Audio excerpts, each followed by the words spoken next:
Check. 1, 2. What the is going on here? No audio. There we go. How about now? Yes. Okay, that was strange. Boom! We're live.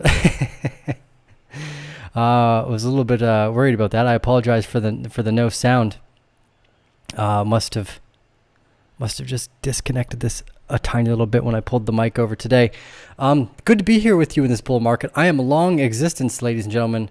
Short death at the moment. It's very exciting to be here in the bull market. Bitcoin as our monetary standard in this growing ecosystem, doing a hell of a lot better than Swift ever could, and the rest of the financial services being eaten up by technology on a day-to-day basis. Apparently, it's somewhat difficult to use technology. As we saw, it was very difficult to even plug my microphone in. But what we're going to do right now is take a look at Bitcoin on the 4-hour. Running into the automatic rally and showing its strength here, peaked out pretty much right where we'd put our automatic rally the other day. And I do suspect we're going to get a retest here. I have been kind of making conjecture around the dates of March 9th through 12th since last year, when the WHO officially declared a pandemic on March 11th as well. So this particular date around this springtime, I'm actually looking for a retest. Now, specifically for me, if that retest closes above 47,000, amazing. We're going to be extremely bullish right after that. But I want to keep a really close eye on this area between 51,000, where we've run into the automatic rally resistance, which we've gone over in our previous episodes, and into the point of control that I'm highlighting in green here at around 47,000. If we bounce off of the 47,000 mark, I do believe we're going to bounce quite a bit higher, quite a bit faster, as we have seen Bitcoin testing the point of control in the previous areas, going above it, testing it, and then instantly shooting upwards almost 100% in the last trading range. Here, the point of control to me is going to be a very implicit place. So we've ran into the automatic rally resistance. Support is now the point of control. If we break below that, again, for some reason in my mind, I feel we're going to get a spring down to around 40,000, 39,000, just to thoroughly scare the crap out of people. But I believe we're going much, much higher. We have had targets of upwards of like what, $150,000 to $280,000 per Bitcoin. Now, trying to call the top is extremely hard. So what I like to do is sell into strength. We have had enormous amounts of strength in this entire ecosystem since we left our previous trading ranges, all what feels like forever ago, back down here at $3,000 at the start of the pandemic of March 11th. So we are about to hit a 1-year anniversary of the pandemic being officially declared within the next few weeks. And from what I can tell in my local area, the pandemic is pretty much over. Yes, people are dying. People die all the time, but we've gotten significantly better with our medical systems, and we've caught up with a lot of the difficulties we're facing. Here in Costa Rica, the infection rates have dramatically dropped. The ICU rates have dropped as well. And that to me signals a very bullish turn coming right after springtime, as everybody kind of jumps in and returns to one of a seminal normal with this kind of progressive disease taking place. So the automatic rally, I suspect a quick spring into around March 8th through 15th, just kind of that whole area around the 11th basically. And then we are going to rapid fire up into the hundreds of thousands of dollars. We have gone over this in the past. Oops, there was an error. Please refresh, says Glassnode. This is the Bitcoin reserve risk ratio. Now, what I like about this, number one, is the reserve risk is actually in the middle of the chart. We have not blown out a top on the reserve risk area. Now, if we look on the smaller time frames, we can see that the reserve risk to the price is actually pretty closely aligned. As a matter of fact, your risk to reward relationship by buying Bitcoin right now is basically right on the risk to reward ratio. So you don't have a lot of playroom. It's not until we zoom out and include the previous data of 2017 that we are clearly still well below the current risk to reward relationship in price. The price itself has broken up into the risky area, but the risk adjusted the amount of supply in the market has not. And we've kind of gone over this a few times, and I think it's important. And what we want to do is kind of show that conjecture into the hundreds of thousands of dollars of Bitcoin. I actually personally think and we think, because there's more than just me, that we're going to somewhere around $14 million per Bitcoin by the end of 2030. The stock to flow model has us at $14,700,000 Bitcoin by July 9th, 2029. What's nice about this, and what I always kind of laugh at, is things like F2 Pool. For weeks now, for whatever reason, people have been, oh my God, F2 Pool is dumping Bitcoin. Like, it's not their fucking job to do so. Of course it is. The stock to flow model represents Bitcoin being created and then sold into the market based off the miners. And for those of you that don't know, the miners are how this ecosystem functions. It is what keeps the security and the level of security and functionality of the Bitcoin ecosystem operating the way it should. As they produce more Bitcoin, and as the value of Bitcoin goes up, these are businesses. They need to sell that Bitcoin to upgrade, to scale up, and to provide more economic energy for whatever it is they want to do as business owners. So the stock to flow model represents the growth of Bitcoin through the halving, and then the nominal price, which should be around $100,000. Now, in the previous cycle, we had a nominal price of around $6,000. And again, what's interesting here is if you look, we actually lagged behind the growth of the stock to flow model for quite some time. And here we were riding right on it. And as we looked at just in the reserve to risk ratio there, we're pretty much riding right on the risk to reward ratio every step of the way. And the miners are taking profits, as they should. It's their goddamn business model. But that puts us at a nominal Bitcoin price of around $100,000. So that's just for conjecture's sake, say we jump above the nominal price, somewhat equivalent here, which would bring us, let's say we're at approximately $50,000, right? So here, back here, let's zoom in a little closer to 2017, 2018 here. Boom. We're pretty much right here, around, let's say $5,400 Bitcoin, or let's say $54,500 Bitcoin. As we break above that $100,000 model, I think we could jack up to around 200, maybe 190,000. We could lower it a little bit. Anything after $100,000 is shaving profits into value for me. And then you can see this return to nominal price evaluation and a massive dip below it. Look how many times, though, the miners sold us down to that nominal profit capability for Bitcoin before all of a sudden, oh my God, there's nothing. They drop one big dump of supply, price drops out to around $3,000 and stays there for December, January, February, March.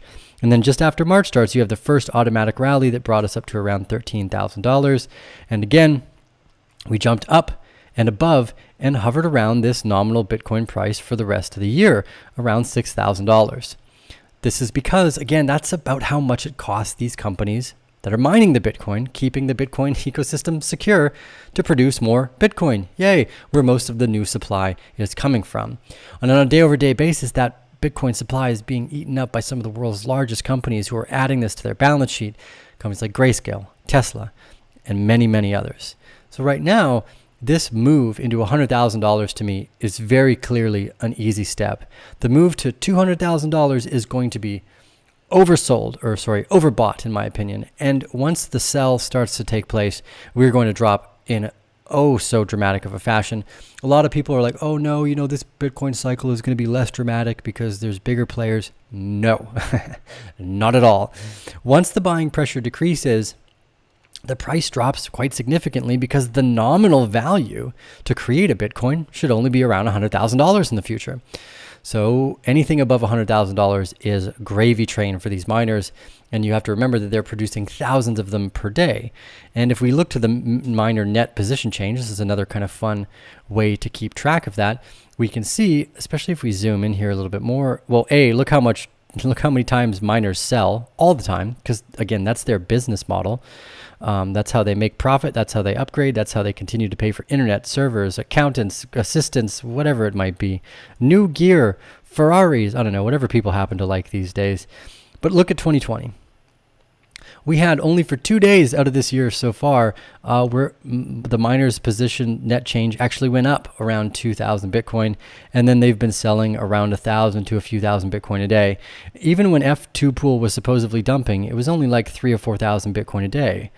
But in January, when the price was running up, many other pools were selling in the tens of thousands of Bitcoin per fucking day. So keep that in mind. I really think it's important to focus your time and energy on studies so that you know where and why things happen effectively. So I'm going to take a look at the exchange balance stacked. And this is one of our favorites. And as you can see, even though the F2 pool put a bunch of supply in the market, within 24 hours after them doing it, it was all bought up and decreased. All of it went offline into cold storage wallets. And we are at the lowest percentage of Bitcoin on the open market. This Bitcoin bull run is just getting started. The next cycle that comes in here is so dramatic and so overwhelming. It usually melts people's faces. So be prepared to push your face back up into normality here, and know that we are moving into very, very euphoric stages of the market. And don't get caught on the wrong side of a trade, I guess. Be on the right side of the trade. Here, I think, presciently speaking, if we look at the stock to flow ratio, we make some minor conjecture pieces around the date and the price. Again, if you go back in history, you can see very clearly, someone asks, well, why are we predicting Bitcoin in the future based off we can't predict it tomorrow? Well, we actually can, and we have, but you won't get it right to the day or to the minute because that's impossible. But you can, again, get a nominal price target based off the profit and loss scenario for the companies that are producing Bitcoin. It's actually rather simple. I'm quite confused that people haven't generally garnered this relatively simple data point, but the stock to flow model only works if there is demand. Currently, there is enormous demand for Bitcoin, and what we're witnessing is the amount that it costs to produce the Bitcoin. So in 2029, we have a nominal Bitcoin price for the miners to keep it functioning at around $14 million. This year, it's around 100,000. In 2026, should be around $1.3 million per Bitcoin. Why? Again, the supply and the demand. That's exactly what the stock to flow model represents. Here, we can even read it. The stock to flow ratio is a popular model that assumes scarcity drives value. Of course it does. That's how this game works every time.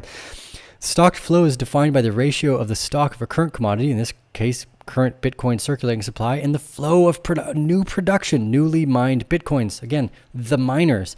Bitcoin's price has historically followed the stock to flow model and ratio, and therefore it is a model that can be used to predict the future Bitcoin evaluations. Again, the reason why this is so important is to understand that the miners are a for-profit business that mine Bitcoin so that they can sell it, so that they can generate more revenue by buying more miners and producing more profit later into the future. So therefore, they have to sell the Bitcoin to continue to produce their business model. So this gives us, again, the scarcity and the demand, or the demand and the supply conversation that we've talked about so many times in the past about our composite operator. And to some degree or another, miners are one of the biggest composite operators. That and apparently the trash dumps of the world, which own over 4 million Bitcoin, lost in trash heaps of hard drives and forgotten seed phrases. Don't forget your seed phrase, ladies and gentlemen. If you think that your ledger is the safe place, we should actually do a video on that. Don't lose your seed phrase. It is more important than your freaking ledger or your MetaMask. Write that down. Store it somewhere safely in a locked, safe vault with fire, waterproof, all that fun stuff. So the stock to flow model, again, gives us this drive of demand over scarcity of those who produce the Bitcoin in a fairly simple function based off how many per day, per 15-minute block time, I think, that they're producing the Bitcoin itself. So it's kind of simple. Really, really, isn't that amazing, guys? How simple things can be when you look at them in a constructive attitude. The supply and demand ratio of everything is how price moves and functions. Yay. So the next kind of thing I want to go over here and go back to is this exchange balance percent stacked. One of the reasons why this is so important is because until Bitcoin starts coming onto the open market, we are still very clearly in a Bitcoin bull run, because as the supply leaves the open exchanges, there's less Bitcoin to be bought, and therefore it takes less supply. Now, I saw a bunch of people posting questions like, oh my God, why is Bitcoin rising on this falling supply signature? Isn't that bearish?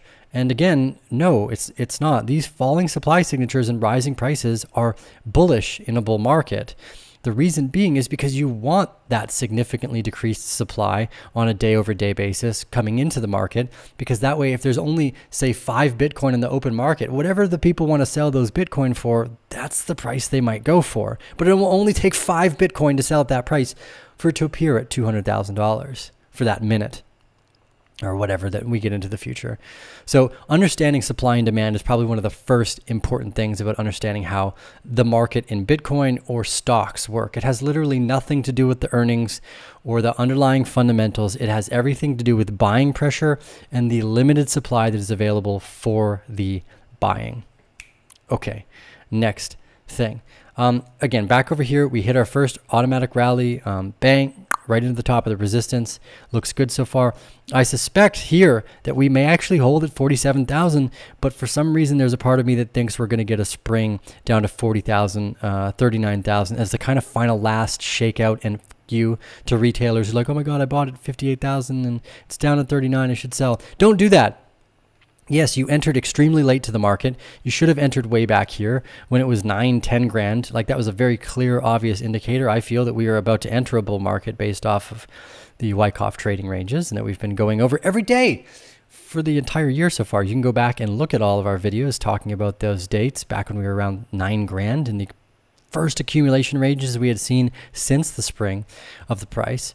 But more importantly, again, as we go through, this is likely one of the final trading ranges we're going to get before this shit just goes absolutely ballistic. And it won't just be the Bitcoin market, it's going to be everywhere else.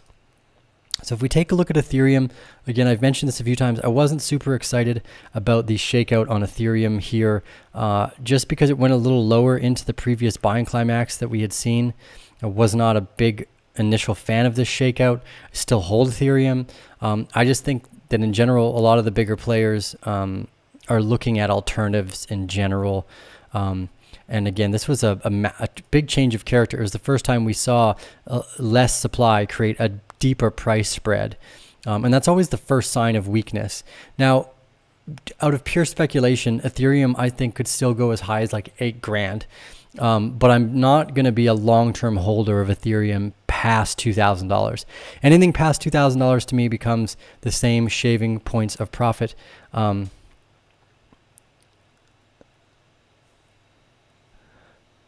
Just to be that, again, just to be relative and function here.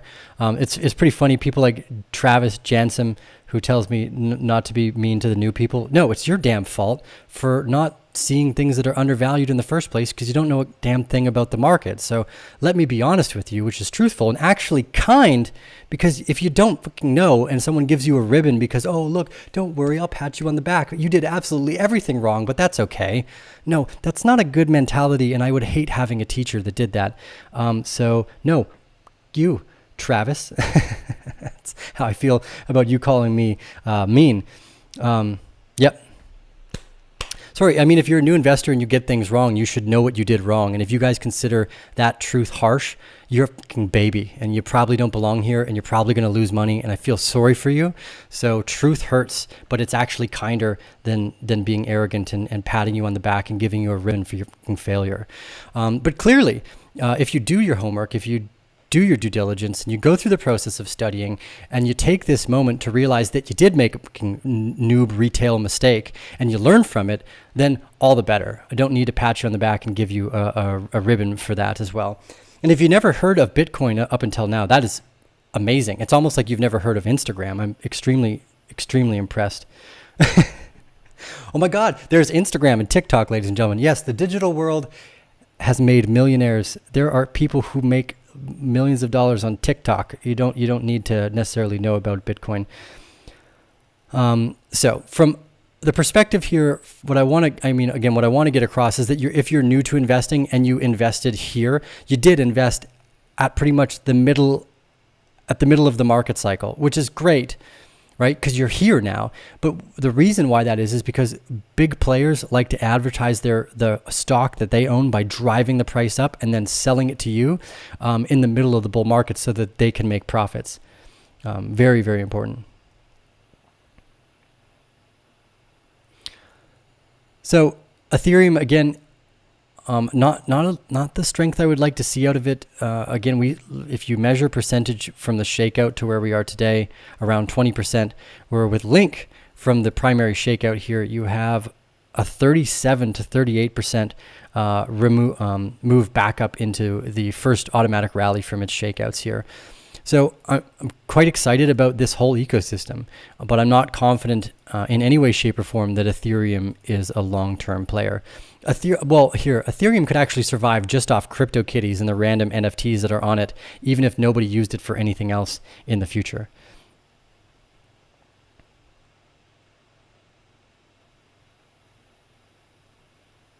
And Amazon is not getting into Ethereum, by the way, for those of you that are typing that in the chat. They are just hosting Ethereum services. They'll use any blockchain that people are interested in, and there are tons of them. Ethereum has not secured itself a place as the winner yet. They are full of fundamental flaws in their ecosystem, and they could be easily replaced.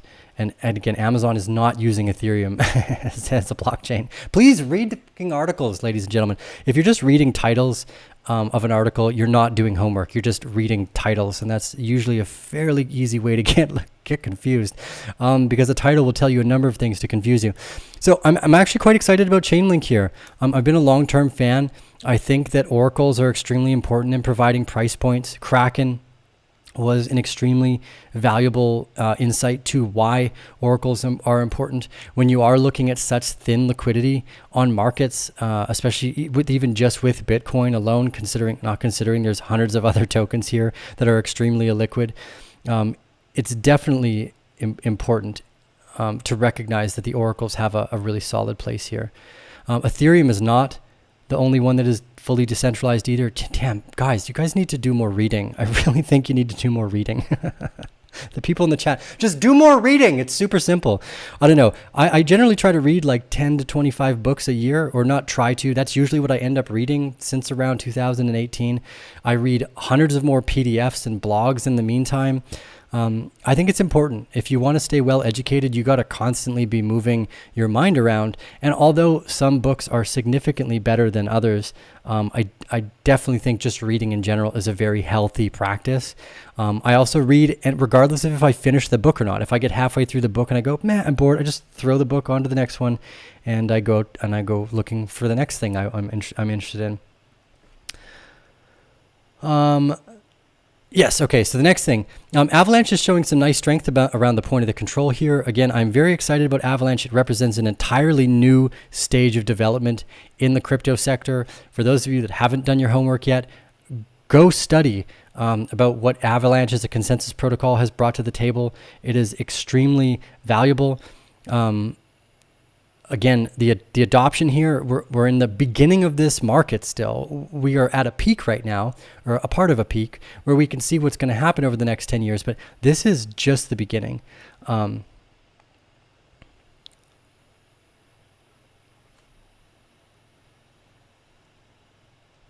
So with Avalanche, they have a really, really unique style of consensus protocol. I'm quite bullish on the technology. Once my tech team explained it to me and I kind of wrapped my head around it and I saw the bridge come online, I started to really, really get focused about why my interest in technology needed to grow. Again, I try to read as much as possible. Tech literature can be a little boring and dry. I do try to mix it up with fiction every now and then. Read Snow Crash if you guys like fiction every now and then as well. So I see some thoughts about Grayscale buying in the chat. Grayscale bought a bunch of stuff. They're just diversifying in general. They're not specifically focused on Litecoin. They just are filling their bags because investors are interested in other things.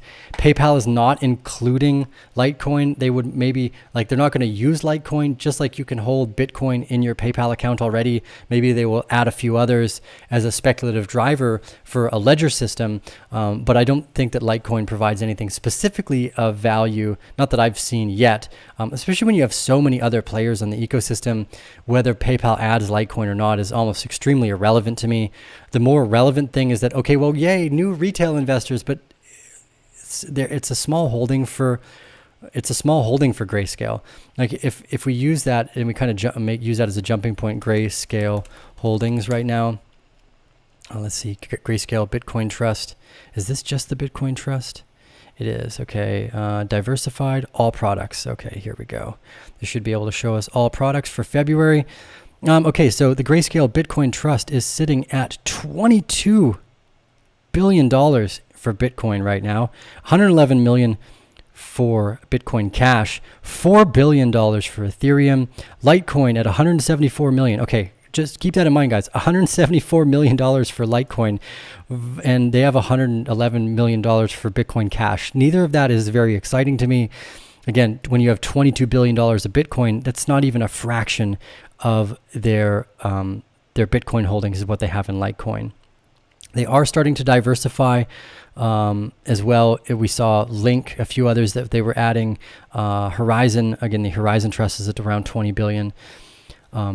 So again, I'm not particularly interested in these smaller holdings. They're just using it to diversify and offer new products to clients effectively.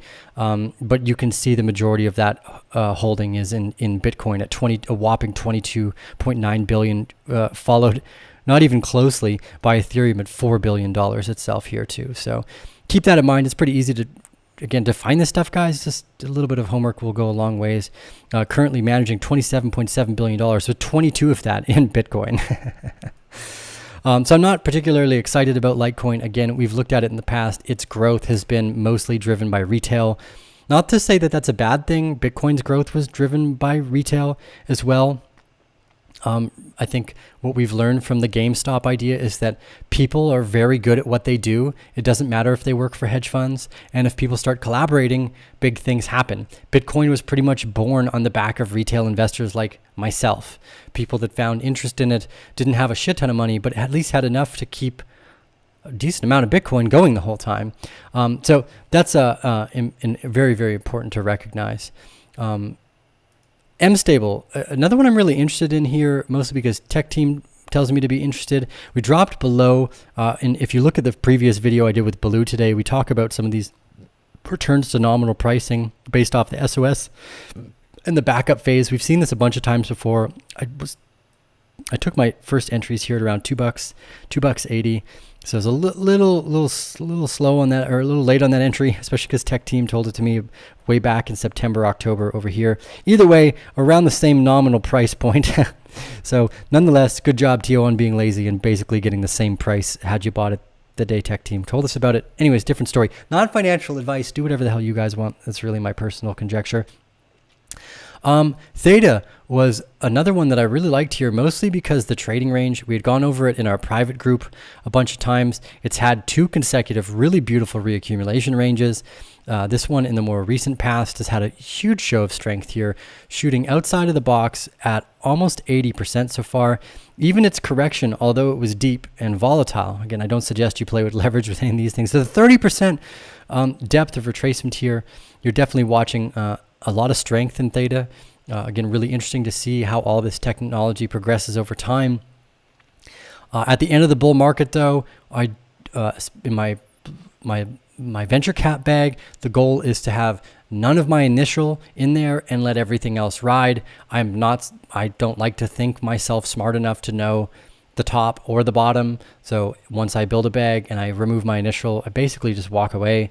I did that with Populous. Bought a bunch of Populous. It dropped down to almost nothing, and then I looked back today because someone brought it up, and it was up like 4 or 5 times from when I bought it in 2017. So yay, venture capital, patience, and removing your initial so that you don't accidentally sell something at its all-time low because you don't know what venture capital is. Okay, so that's kind of the end of today's episode. Like I said, just to kind of quickly reiterate, I do believe we hit the top of our automatic rally that we were looking for. We mentioned this when we were back here at 44,000. We've hit the top automatic rally, and I'm suspecting a spring. And again, this may not be the case. We really want to watch the next 24 to 48 hours. If we start to close above the POC line here, we're not coming lower. But something tells me we're going to get like one more little fear shakeout here in the 39,000 before we kind of run a little bit higher. We could make some conjecture as to why that is. We often will use the VIX, the volatility index, which again has had an 8% spike today for absolutely no reason whatsoever that I can tell. A huge spike, around 12% over the last 2 days. For whatever reason, people are scared of stuff, the sky is falling. But we are well below the trend line that we have been following since the pandemic began, and we have stayed below that, peaking up to touch it right here. So I do suspect that as long as we stay below this trend line right now, we're going to be fine in all of the markets. But I suspect for some reason we're going to get another quick spike and try to test the top of this range before coming back down, which I believe is going to be that dip in Bitcoin and likely the rest of the market. We can see that potential in the S&P 500 as well. If you've been following us for quite some time, you'll recognize this. It's been in our private newsletters as well. This first trading range we broke out of was extremely bullish. Here we've gone to our SOS, and now we're starting what looks to be our backup phase. I do suspect that we see maybe a spring even as low as 368, and then I think we continue higher because they're just going to keep printing money. They're going to continue to inflate the assets all around. Yeah, and that's that, I guess. Keep it in mind that fear is the kind of the driver of price, and euphoria is also the driver of price. So those are very important things to keep in mind while you're charting. We are following supply and demand and the characteristics of people's psychological beliefs around that supply and demand in every marketplace. So thank you all for joining us today. This is Tio with the Arcane Bear. Just, I don't know what I was going to say. It's Tio with the Arcane Bear, ladies and gentlemen. Give us a thumbs up if you like this content. If you're new to the channel, I will be going live every day at around 3 p.m. Yeah, I'm going to do that for the whole year. It's kind of a personal goal of mine.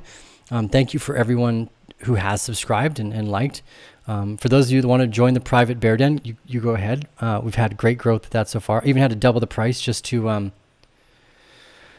keep too many people from joining all at once. Like this way, at least you probably have to manage over X amount of dollars if you want to spend that much on joining the private group and getting all the benefits of being surrounded by other people that probably manage that much because they're able to put that much skin in the game. Anyways, it's been a nice changeover so far. I'm very excited about that. I live in Costa Rica. For those of you that are asking where I live, I have built a small little farm here. I grow everything from ayahuasca to avocados and coca to cacao. Gotta love the jungle. It's beautiful. Some of you are asking me if I could play music. Yeah, I could do that. Let's see. Take a look at a few more of you guys' thoughts here before I'll play some. Okay, I'll see if I can play some music. I got the oud. I think the oud is tuned here mostly. So Life is Fun says, I wish we get to 39K. I've got some money getting freed up tomorrow for the dip. You know, guys, I don't even worry about dips so much. If I see them in a value area and it's a buy time, I do that. But more importantly, I just hit like my monthly flow and I execute. I don't think about the price. I really suggest going back and watching our video called The Way to Time a Market Perfectly, which there isn't necessarily. And even if you do, you can be an Ashley Action investor and almost do just as well without having to ever think. So it's really important to keep that in mind. I want to go surfing in CR. It's gorgeous right now. The waves are so beautiful. The sunsets are beyond a value of wealth. That's for damn sure. The sunsets in Costa Rica right now are like look like psychedelics. Ataf says, Tio, I love your channel. Nice. Thank you guys. Awesome. Beautiful. Yeah, I'll play a little bit of music. We'll go with that. We'll end the show off. Thank you guys for all being so supportive of the kind of mixed content that we produce. We'll be doing more vlogs, and also we did have a great chat with Baloo this morning. We're going to be doing more bear forges with him. We're doing them in the private group, and all the PDFs that we produce go to the private group, but we figure producing more content at this time of the bull market is extremely important. There's so many things going on, and with Baloo we go over more some of the more abstraction coins. Are you able to grow watermelon? Yes, I can. I grow watermelon, let's see, lemon, guanabana, I've got oranges, I've got a cotton tree, I've got around 80 to 100 pineapples planted on the property. Yeah, it's a beautiful place. I'll grab an instrument. We won't play for long because it's probably a little out of tune. I just restrained it. It's been funny. I bought new strings for this instrument, and one of them came broken, so there's always a little upset about that. But this is here's a fun question. Garth says, first time here, why Arcane Bear? First off, I didn't know what the channel was going to be about. I just like producing content about things I found valuable, and the things I find valuable are actually quite arcane. Bitcoin in 2017 was very arcane, but I also made videos about DMT and ayahuasca and pineapples, all things which I consider to be quite arcane. So Arcane Bear. The second part, the bears are actually the smartest ones in the market. They're the people who know how to accumulate during the downtimes so that they can actually enjoy the bull markets. Commonly, for some reason, people think that bears just sell. That's not the case. Bears know how to forage and accumulate. They're also very family driven. So hence the bear family, the Arcane Bear family. And also because, I thought we were going to be a podcast on iTunes, and iTunes is alphabetically ordered. So I was like, okay, well, whatever cool word I can start with the letter A that fits my type of brand. And we were never designed to be like super popular, because arcane things are usually never super popular. They're fringe and ahead of their time and eventually become considered extremely popular, which is why we kind of became a little bit popular, because Bitcoin went from being arcane to being mainstream, and psychedelics went from being arcane to being mainstream. Congratulations, everyone. The Arcane Bear is actually almost normal now. But anyways,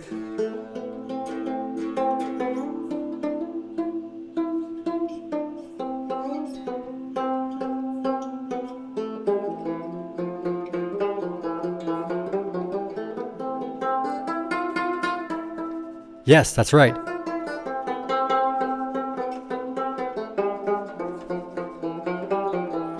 Stay with the Arcane Bear. Thank you guys all for joining us. I had a great time with you today, and we'll see you on the next episode. Have yourselves a lovely afternoon. Boom.